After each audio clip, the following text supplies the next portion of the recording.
My mother-in-law called me useless whore because I had a baby with another man and told my kids to call me that too. Now she's begging to see them after I banned her from my house. I met my husband in high school and in senior year I got pregnant. I decided to keep her and we had a daughter together. Unfortunately, when she turned 1, we decided that our relationship was no longer working and decided to go our separate ways. We both ended in relationships and I got pregnant with my new boyfriend and I had another daughter. But then this relationship ended and he refused contact with his daughter. In the following months, my husband's relationship also ended. 2 years later, I reconnected with my husband and after rekindling, we eloped. When my husband and I announced that we were back together, we announced my second daughter. My mother-in-law did not take kindly to her. She wouldn't look at her directly, and for the past 2 years, she has continuously treated her differently to our first. For example, she'd buy bigger birthday and Christmas presents for our eldest, and surprise our eldest with activities just for them two and excluding the youngest. I have brought this up with my husband, who also thought it was strange, but when we confronted his mom, she claimed she didn't mean to exclude our youngest daughter and just feels more connected to our eldest. This hurt, but I tried to let it go, because some people have stronger relationships than others, and my husband seemed to accept this answer. However, things changed when I got a new job, and instead of working from home like my last job, I had to commute. Therefore, my mother-in-law stepped in to look after our daughters before and after school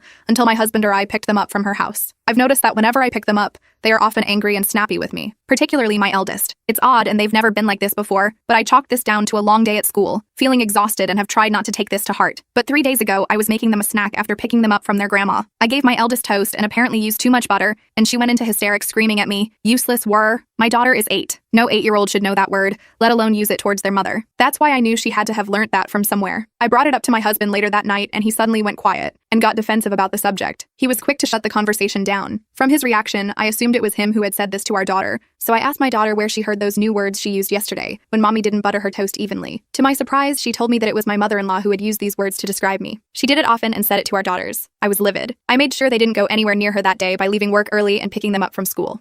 When my husband got home, I confronted him about what our daughter had told me, and he confirmed that his mom has called me a useless whore to him before. It was all because I had a daughter with another man during our separation. He said that she believes our youngest daughter is not part of her family, and that I am a whore for getting myself pregnant with someone that was not her son. I had never been more angry and upset. It all started to make sense. The exclusion, the big gifts for our eldest, the anger displayed towards me when I collect them. This has all stemmed from how this woman has spoken about me to my own children. I told my husband that the children are never seeing his mom again, and I will gladly make other arrangements for our daughters. Since then, my mother-in-law has called and texted a lot to attempt to apologize to me. Then it turned to outright denial, and then defensive opinions about our youngest daughter's conception after I refused to acknowledge her texts. My husband said to give her another chance, and I cannot be certain that she has been saying this about me to our children, which is BS because he has admitted she has used those words. He said I'm a major a-hole for refusing his mother any contact with her granddaughters, even if it is supervised. I told him I didn't care, and I can see where he gets the name calling from. I never want to see that woman again, and I don't take lightly to being called a whore, especially by my 8-year-old daughter.